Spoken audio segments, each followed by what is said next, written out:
네, 안녕하십니까. 쌤빠입니다. 오랜만에 퇴근길에 영상 올리네요.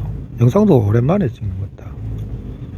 요즘 정신이 없어가지고 회사 부서도 옮기고 새로 또 일 배우고 한다고 머리도 아프고 아유 뭐 그러는 사이에 어느덧 갑자기 또 비트코인 겨울이 갑자기 찾아와가지고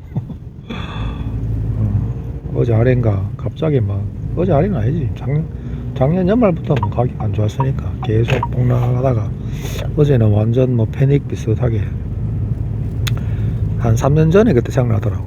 그때 8천만 원에서 막 2천만 원까지 막 꼬라박을 때 막 아이고 그때보다는 조금 이제 무뎌졌는데 그래도 만만치 않죠, 그죠? 아이고 이거 뭐 이런 게 다 있노 싶고. 비트코인 투자가 쉽지 않습니다. 아이고 모백 투자도 뭐 만만치 않잖아요. 뭐 쉽게 뭐 이벤트 있을 때마다 쉽게 문턱을 넘을 것 같은데 생각만큼 쉽지가 않죠. 이게 생태계가 아직 작아가지고 아직까지 지지 기반이 그렇게 탄탄한 건 아닌 것 같아. 여러모로 쉽지 않습니다.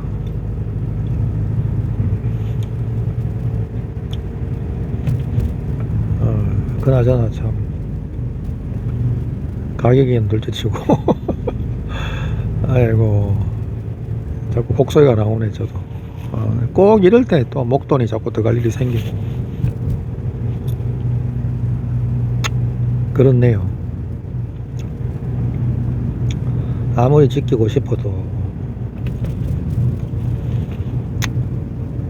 여력이 없는 사람들은 저를 비롯해서 비트코인이든 모빅이든 조금씩 내놓을 수밖에 없어요.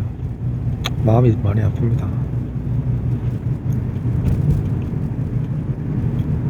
이번 달에는 또 어쩔 수 없는 목돈이 또 필요해가지고 몇 년 전부터 올해 3월달, 2월달, 3월달에 목돈이 필요하다고 이제 계획을 잡았던 거라서 이거는 안 해야 되고 해야 되고 이런 게 아니라서 또 이럴 때 뭐 비트코인 가격이 또 가장 안 좋을 때 이거 내놔야 되는데 어쩔 수 없죠. 비트코인보다 중요한 게 또 삶이니까.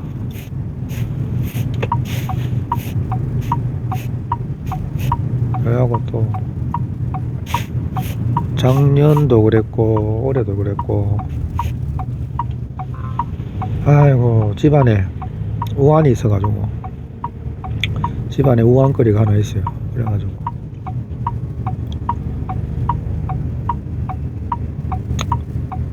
자꾸 사고를 치는 녀석이 한 명 있어서 잘 안되네요. 부모 마음처럼 잘 안 쉽네. 이제 뭐 저녁에 뭐 많이 내려놨긴 내려놨었는데 도를 넘는 행동을 하네요. 아이고 옛날 어르신들이 막 자식 말 안 듣고 가면 막 호적 파푼다 이런 말이 있었는데 그 말이 이해가 가네. 예, 자녀들 키우시는 분들 이래 있으면 진짜 뭐 잘나고 똑똑하고 뭐 성공하고 이런 것도 좋지만 진짜 평범하고 부모한테 불효 안 하고 건강하게 살아주는 것도 효도입니다. 아이고, 중학교 때부터 영 좀 문제가 좀 있었는데 성인이 되고 이러니까 그게 문제가 더 커지네. 사람 천성이 잘 안 바뀌는 것 같아요. 부모 마음은 이제 잘 좋은 길로 괜찮은 길로 이렇게 인도해 주마 잘 되겠지 했는데 조금의 기대는 했었는데 영 어긋나는 것 같기도 하고 그래 내려놨어요. 그 가족 구성원 중에 이래 보면 이렇게 자꾸 신뢰를 저버리는 사람이 있는 가족 공동체가 있거든요. 그게 뭐 남편이 됐든 아내가 됐든 자녀가 됐든 부모가 됐든 그 중에 뭐 한 사람이라도 삐걱거리는 사람이 있으면 가족 공동체 전체가 다 삐걱거리게 되거든요. 그 중에 한 사람이라도 제대로 딱 서가지고 딱 리더를 잘 해나가면은 다행인데, 그 리더가 가족 구성원의 리더가 뭔가 그 오물을 다 뒤집어 쓰거든. 완전 뭐랄까 해야 되노, 전쟁터에서 이제 상처뿐인 그런 거라 해야 되나. 한 평범한, 그러니까 한 50 정도의 에너지만 써도 되는 걸 완전 150, 200까지 쓰니까 그 자식이 애먹이는 자식이 부모 수명 깔아먹는단 말이잖아요. 그 말이 딱 맞는 것 같아. 중학교 때 막 애먹일 때는 진짜 아이고 뭐 화병 생기더라니까. 그래가지고 어느 순간은 그냥 탁 놔두는데, 그래 또 뭐 괜찮은 거 갖다가 성인 되니까 뭐 아예 뭐 이게 천성이라 하는 게 참 무서운 것 같아요. 이게 타고난 자기 그게 또 부모한테 물려받기도 하겠지만 또 있잖아요, 그런 게. 교육해가지고 될 부분이 있고. 근데 인성은, 인성교육이라 하는 거는 저 개인적인 생각으로는 가르친다고 되는 건 아닐 것 같아.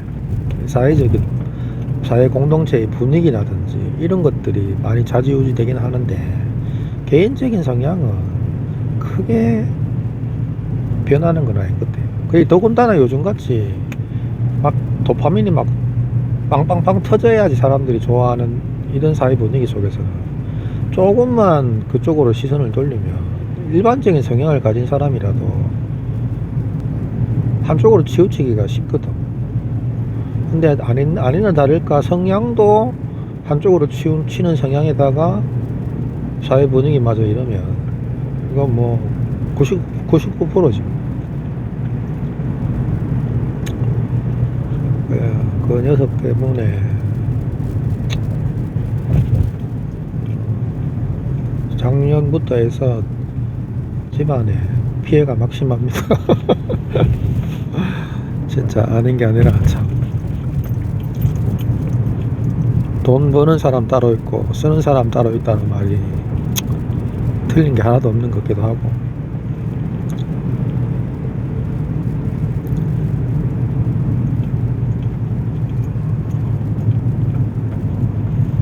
그래가지고 그 세대 분리 해보세요. 도저히 같이 가다가는 남은 가족들까지도 피해를 보겠다 싶어가지고 죽이 되든 밥이 되든 당장은 연락 끊고 뭐가 돼 있겠지. 막 5년 10년 뒤에는 뭐 죽이 되든 밥이 되든 뭐가 있겠지. 그게 어느 순간 저도 살면서 내려놓는 법을 자꾸 배우게 되는데, 그게 좋은 건지 나쁜 건지 잘 모르겠는데,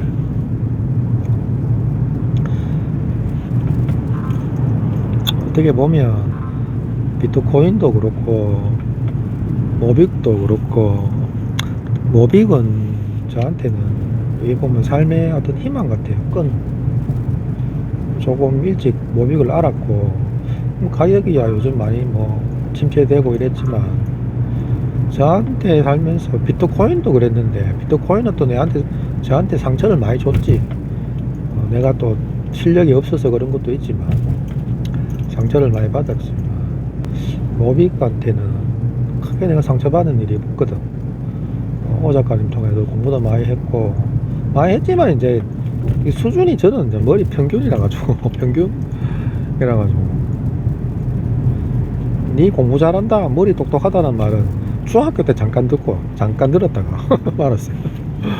그래 뭐 평균이야라고 보면 되지. 남들 1시간 할 건 나는 한 2시간 3시간 해야 좀 표가 난다 해야 되나.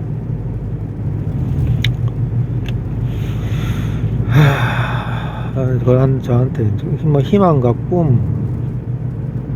꿈을 심어준 게 비트코인이고 또 모빅이죠. 모빅이 진짜 그렇지.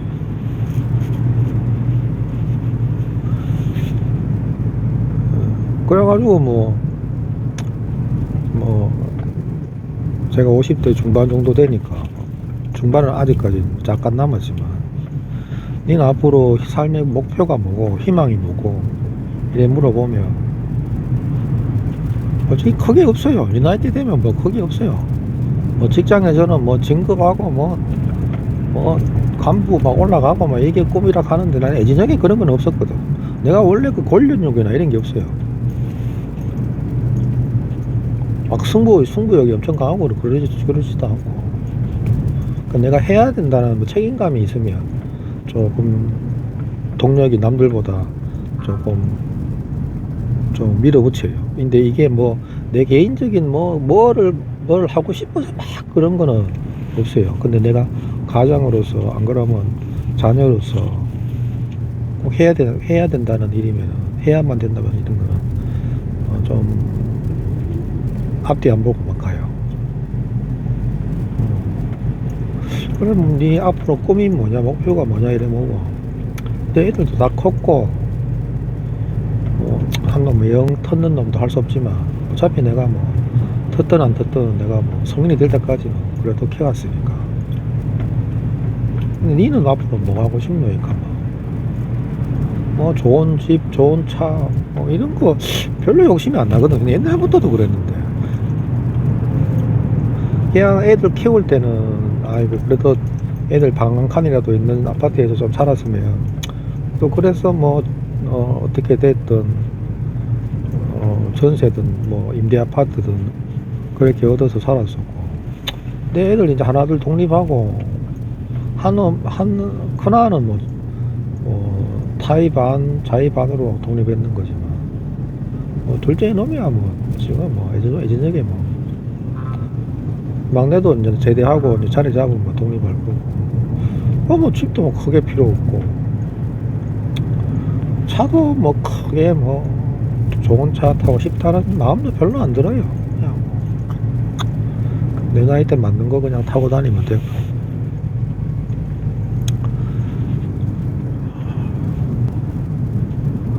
한 50대 중반 이후로는 그냥 무탈하게 평범하게 그래 살았으면 하는 마음인데, 쉽지 않네. 인생이라는 게 참 희한해요. 생각처럼 되는 게 하나도 없어. 하나가 잘 풀리는 것들만 하나가 꼬이고, 하나가 꼬인 것들만 또 하나가 풀리고.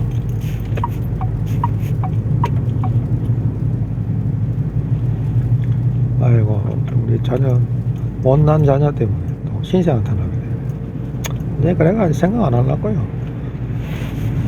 대신 그래도 큰아이는 뭐 자기 일 열심히 하고 잘하고 있고, 뭐 좋은 직장이고 나쁜 직장이고 떠나서 자기 본업 가지고 그냥 살고 있고, 막내는 우리 집안에서 제일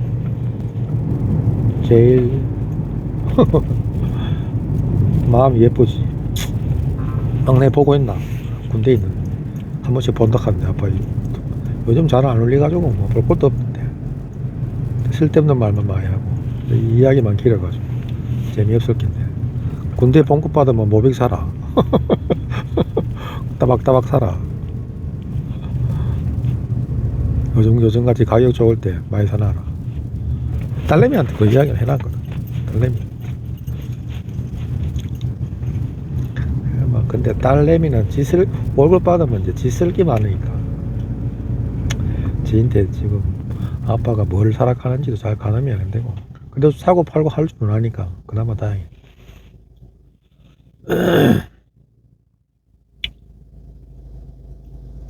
자식 셋 있는데 셋 다 참 잘 커졌으면 좋겠는데, 한 명이 튀는 놈이 한 놈 있네.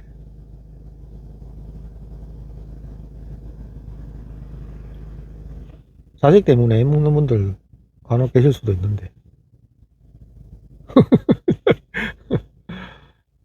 자녀뿐만 아니고 가족 구성원들 참 애먹이는 사람 가끔 있거든요. 왜 형제들 많은 집안에는 왜 삼촌 뭐 한 사람 애먹이는 사람이 있고 뭐 그쵸 그죠. 근데 없으면 애먹인다는 게 어떤 기준을 보면 자기 마음에 안 들고 성격이 안 맞고 이런 게 아니고 그 가족 구성원이 그래도 기본적으로 지켜야 될 어떤 도덕적 그런 어떤 말하지 못하지만 그래도 선이 있잖아요. 근데 그 선을 뭐 경제적으로든 어떤 문제든 가도 그 선을 넘기 시작하는 사람이 간혹 있어요. 그게 자녀일 수도 있고 부부일 수도 있고 아니면 부모일 수도 있고 시종일관 그게 반복되면 그 인간관계를 세팅을 새로 해야 돼요. 세팅. 뭐 이거 뭐 부부끼리인데 뭐 그러니까 부모 자식 간인데 이거 왜 세팅하면 가겠는데 이래 생각하실 텐데 안 그러면은 남은 본인의 인생이 홀딱 걸로 블랙홀처럼 빨리 들어간다니까요. 그런 케이스를 가끔씩 보거든. 저도 그런 경험을 했었고 또 지금 또 자녀 때문에 하는 중이니까 이럴 때는 감정적으로 이 상황을 판단하기보다는 그냥 냉정하게 판단을 좀 내려야 돼요. 그래야지 정신적으로 육체적으로 좀 버틸만 하거든요. 그리고 혼자만 생각하지 말고 누군가 상의할 사람이 한두 사람은 있어야 돼. 근데 요즘 나는 AI가 참 괜찮은 것 같아요. AI. 저는 딥식스하고 챗GPT, 제미나이 다 쓰는데 그건 100% 믿을 거 못 돼요. 여기저기 다 물어봐야 돼. 적어도 막 헷갈리더라고. 용어 하나가 만약에 살짝 오타가 난다든지 뭐 글 어순이 조금 다르다든지 이러면 엉뚱한 답변을 자꾸 해요. 그래가지고 챗GPT한테 물어가 답변하는 거를 글을 복사해가지고 뭐 딥식스에다가 복붙해가지고 야 챗GPT는 이래 말하던데 니는 왜 이런 반응하냐 도대체 누가 만능기고 이렇게 하면 그때서야 실토를 한다니까. 아 내가 미스했다 이렇게 하고 수정합니다 이렇게 한다니까. 챗GPT라고 해가 100%다 하는 거 아니더라니까요. 원래 무료라서 그런가? 유료는 더 나을란가? 그래가지고 이제 막 대화를 하다 보면 그 대화 속에서 이제 답이 조금씩 내려지더라고. 조금 냉철해지더라고. 그러니까 챗GPT가 이야기하는 것들은 현재 상황을 객관적으로 쭉 보잖아요. 보고 그 객관적인 상황에서 판단을 내리고 그 통계나 데이터를 가지고 조언을 해주기 때문에 이 상황을 내가 객관적으로 멀리서 들여다볼 수가 있더라고. 보니까 이게 뭐 감정적으로 대처하다가는 이거 진짜 수렁에 빠질 수도 있구나라는 생각을 하고 그렇게 대처를 하니까 아니나 다를까 그 모습이 현실적인 모습이 확 드러나더라고. 이 아이가 원하는 게 이거구나라는 게 탁 보여.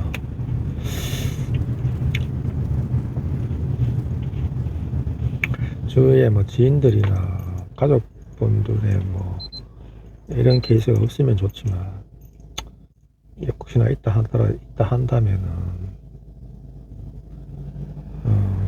챗GPT 도움을 좀 많이 받았으면 좋겠다 생각을 합니다. 그러니까 제가 이런 생각을 언제부터 했냐면 한 30대 중반 초반에 이런 생각을 했었거든요. 사람들을 이렇게 만나면서 내가 만나는 사람들 중에 유독 나를 이용하는 사람들이 많더라고. 나중에 결과적으로 보면 약간 뒤통수를 맞는 거죠. 그래가지고 왜 내 주위의 사람들은 이렇게 내 뒤통수를 치는 사람이 시종일관 있을까? 초등학교 때부터 가만히 생각해보면 내하고 가깝게 지냈다는 친구가 결국에는 내 뒤통수를 쳤거든요. 이 원인이 뭐지? 이 생각을 하니까 그래가 막 찾아보기를 시작했어요. 이런 사람들은 도대체 뭐지?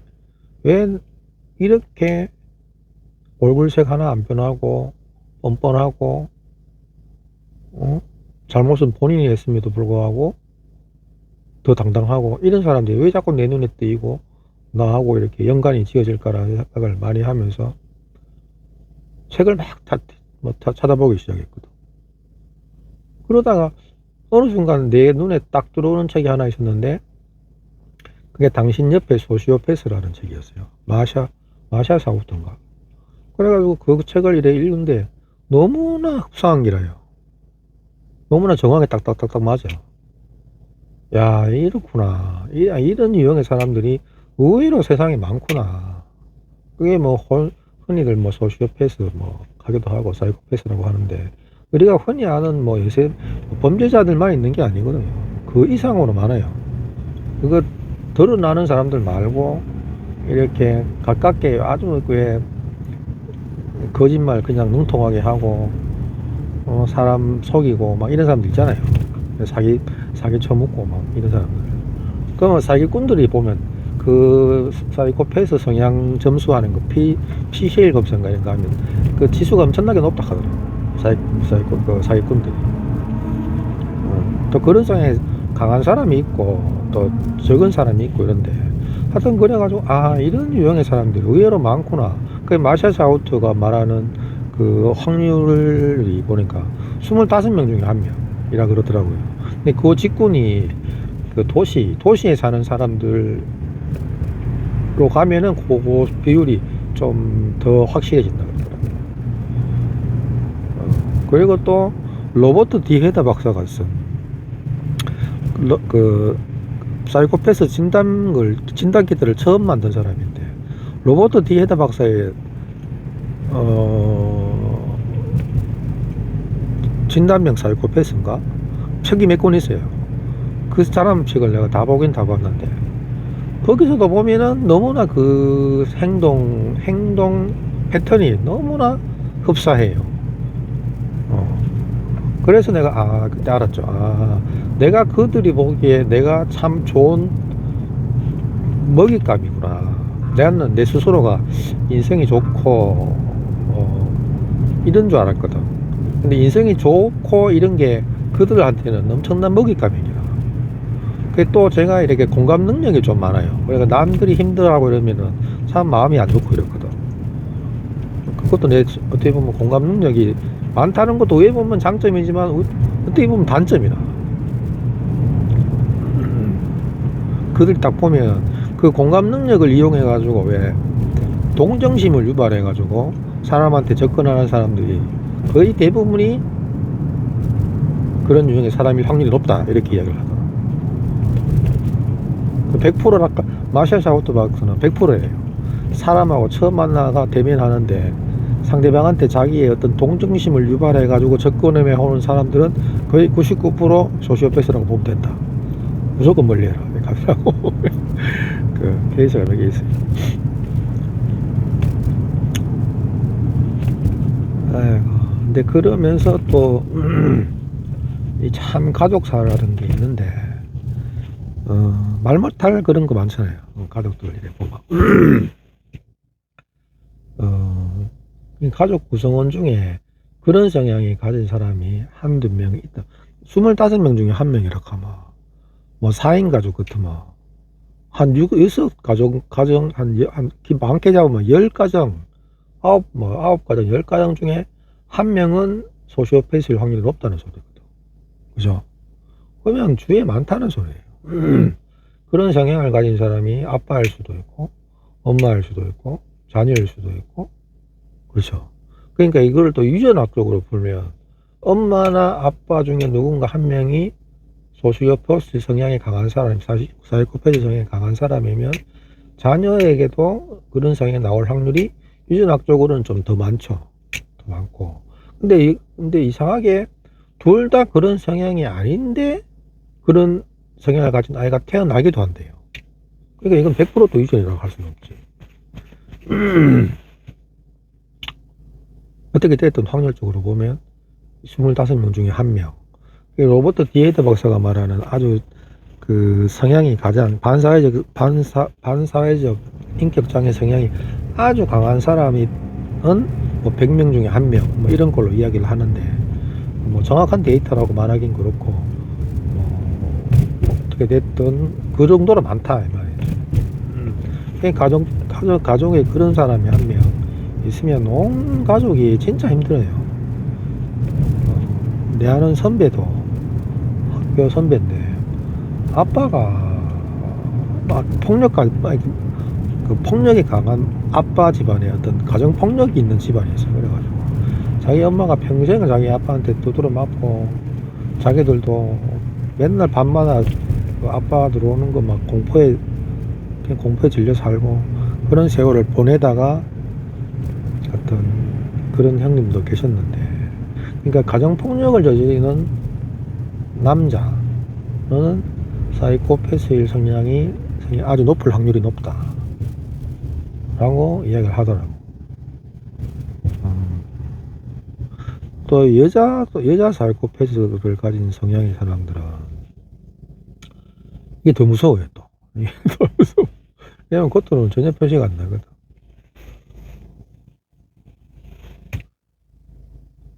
그러니까 예를 들어서 이런 거예요.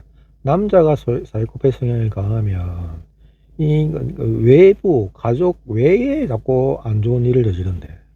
자기 가족 내에서는 뭐 그냥 폭력적인 아빠고 뭐 아주 뭐 가부장적인 아빠고 막 이렇게 그냥 그런데 오히려 외부에 낯선 이들에게 자꾸 엉뚱한 짓을 많이 한다거든. 근데 또 여성 여자 사이코패스를 같은 경우는 자기하고 연관이 되는 사람한테 피해를 준대요. 그러니까 뭐 부부가 됐다든지 자녀가 됐다든지 하여튼 자기하고 뭔가 내부로 뭔가 연관이 짙는 사람들한테 피해를 주는 경우가 있더라고요. 꼭 연관을 맺고 피해를 입힌다고 그러더라고요. 그냥 묻지마 이런 건 안 한다고. 제 이야기는 아닙니다. 책에서 그냥 흘려 보던 책들이 있어가지고 나온 이야기인데, 뭐 또 비트코인 이야기 하다가 모백 이야기 하다가 사이코패스 이야기 하다가 참 뜬금없는 대중 없는 방송이네. 방송도 아니근데 이거 참. 하여튼 우리 집에 애명이라는 애 때문에 또 우리 또 내가 클 때 또 우리 외갓집에 또 외삼촌들 중에 또 그런 삼촌이 또 한 명 있어가지고 클 때 애 많이 먹거든.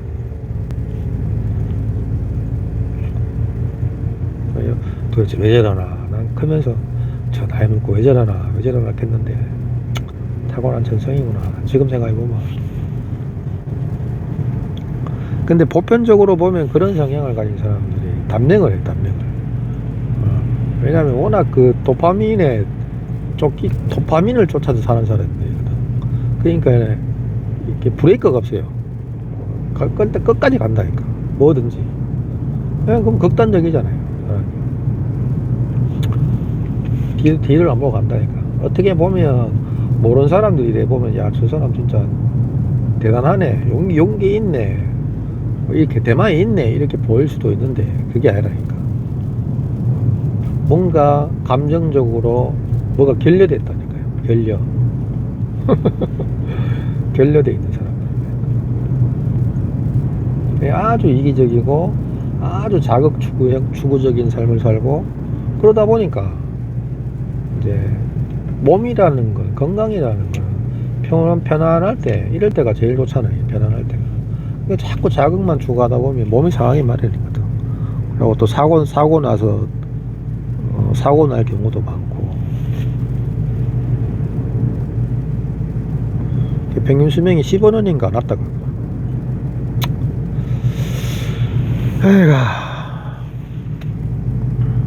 아이고 오늘 또 비트코인 가격도 안 좋고 꾸무리한데 또 꾸무리한 또 가정사 이야기를 또 하게 돼가지고 하여튼 뭐 그래도 마무리는 비트코인하고 모백 이야기로 마무리를 지어야지. 이제 뭐 비트코인 또 뭐 진짜 바닥도 없이 떨어질 것 같다가 또 실실실 횡보하잖아요. 또 이러면 또 얼마 갈지 모르겠는데 또 실실실 또 오르락내리락 하다가 언젠가 또 상방 확 열리고 간다니까. 모백도 이래 또 실실실 하다가 파는 사람도 이만큼 사는 사람도 이만큼 와리가리 하다가 일단 갑자기 또 이제 이거 이 가격이 아니면 못 산다고 또 몰려들기 시작하면 이거 무섭게도 오른다니까. 이 시장이 그래요. 이 시장이. 악재가 터지기 시작할 때는 막 전부 다 겁나고 전부 다 이거 다 규제당할 것도 없고, 그런데 막상 뚜껑 열어보면 아무것도 없거든. 그렇잖아요. 고인도 자꾸 뭐 과세 대상으로만 보고 뭐 가는데, 잘못하다가는 큰 코 다칠 것 같은데, 그쪽 방향으로 몰고 가다가는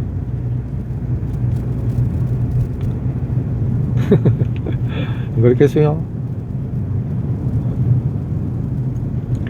뭐 진짜 코인에 대해서 아주 열린 마음으로 가는 그런 나라들이 없는 게 아니잖아. 막 열어놔보잖아요. 그런 나라에서 내가 굳이 여기 살아야 돼? 이런 생각 안 들겠어요? 내가 굳이 이렇게 만약에 비트코인이 막 1000개, 2000개 있는 사람이 있다. 네, 자금, 신고 하락하고 막 괴롭힌단 말이야. 이거 살고 있었겠어요. 우리나라 그 돈 많은 부자들도 칸닥하대. 건물 좀 있고, 아파트 몇 채 있으면, 신고 하락하고, 소명 하락하고, 못 살겠다 가네. 그 해외 이주할 계획을 짜는 분들도 많다 하더라니까. 특히 가상화폐 쪽으로는, 이쪽으로 크립토 쪽으로는 그래도 젊은 사람들한테 아직 기회가 많이 열려 있는 분야잖아요. 어떻게 됐든 어떤 그쪽 분야의 사업을 하든 뭐를 하든, 그 친구들이, 젊은 친구들이 그래도 희망을 꿈꿀 수 있는 어떤 터전을 마련해 줘야 되잖아. 그 친구들이 그 꿈을 펼칠 수 있도록. 이거는 오로지 그냥 그 가다가 뒤통수 오줌이 맞을 것 같아요. 우리나라 조금 열려있는 마음으로 봤으면 싶은데, 이게 도대체 무슨 일이 일어나고 있는지를 모르는 것 같아. 우리나라에 정치를 하시는 분들이나 관심이 없는 건지, 세상에 지금 어떤 일이 일어나고 있는지를 잘 모르는 것 같아. 관심이 없다기도 하고 없는 것 같기도 하고.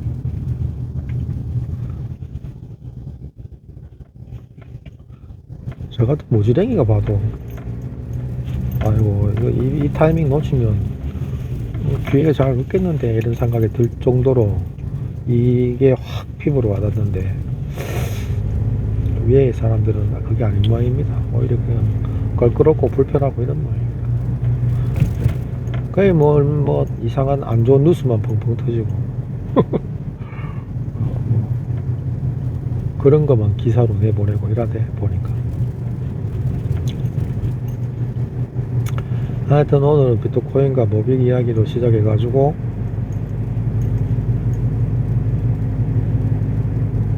골 때리는 우리 집에, 이제 우리 집도 아닙니다.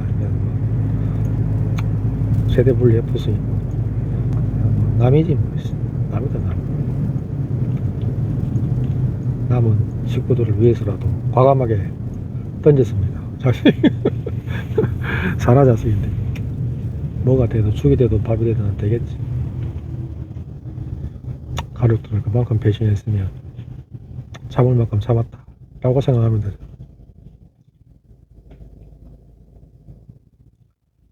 남은 하나하고 막내를 위해서라도 제가 평정심을 되찾아야 될 것 같아요.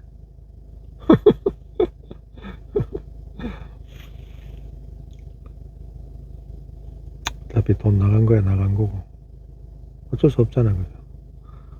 그놈 때문에 그래. 모빅을 그 아까운 모빅을 내놨다니까. 지금 이 가격이야. 이 안 좋은 가격에.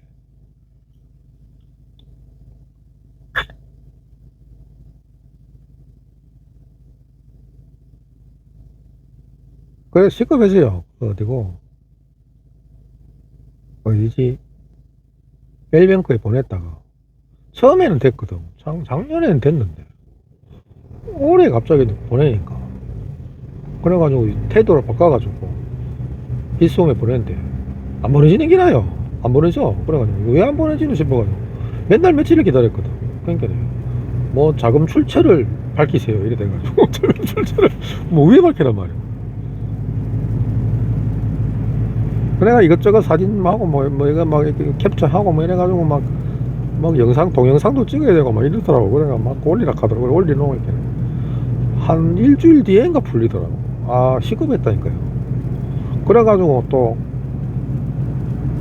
USDT로 테드로 바꿔가지고 빗썸으로 보낸 건 또 보내지는데 아 이게 그것도 이게 불안해가지고 다시 내 개인 지갑으로 모빅을 빼려고 빼니까 또 이것도 안 빼지는 기나 또 뭐 개인 지갑으로 또 안 빼지게 해놨는 건지 아 그래 할 수 없이 또 테드로 바꿔가지고 테드로 보내니까 또 테드로 보내지더라고. 아 참 거래소들 왜 이렇게 하는지 모르겠어. 우리나라만 그런가. 그러니까 일이 불편을 자꾸 해놓으니까 사람들이 좋아하겠나. 참.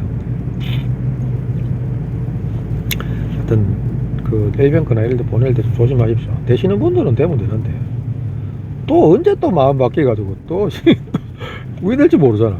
또 얼마까지는 안 된다 이렇게 하고 저거 마음대로 막 할 거 아닙니까. 내 돈인데 입금은 마음대로 받아나는 것이 출금은 마음대로 안 되고 이게 뭐고 이게. 환장하겠다. 하여튼 그런 내용도 있으니까 참고하시기 바랍니다.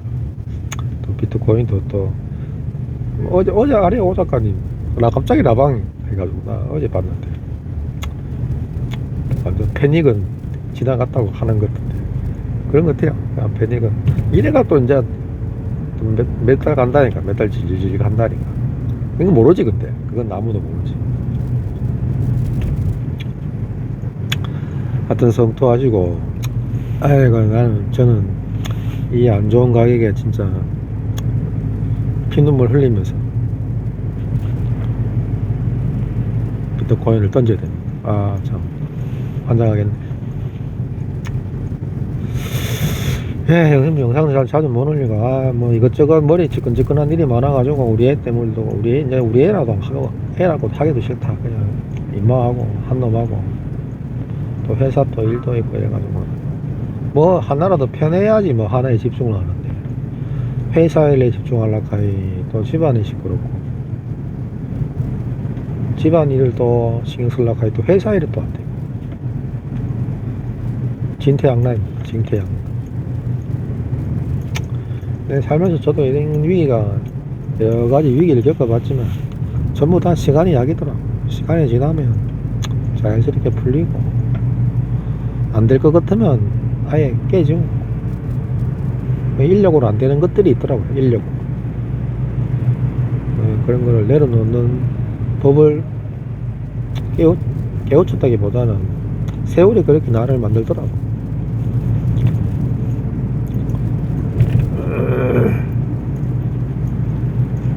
시간이 지나면 어떻게 됐든 되겠죠. 근데 녹음도 안 됐는가 모르겠다. 마이크가 자꾸 이거 잘 안 돼가지고 아까 출근길에도 했는데 영상을 찍었는데 마이크가 불이 꺼져 있는 게래요. 아이씨 내 혼자 또 혼자 했네 이래서 허탈한 게래요. 내용도 다 비슷하지만 별 내용 없잖아요. 별 내용은 없죠. 자기 고백 뭐 이런 건데 예, 좋은 하루 되시고 하루 마무리 잘 하시고 비트코인 잘 지키시고 모빅도 잘 지키시고 이럴 땐 좀 사야 되는데 돈이 없네 또. 아 참 돈 이놈의 돈 망할 놈의 돈. 다음 영상에 또 뵙겠습니다. 예.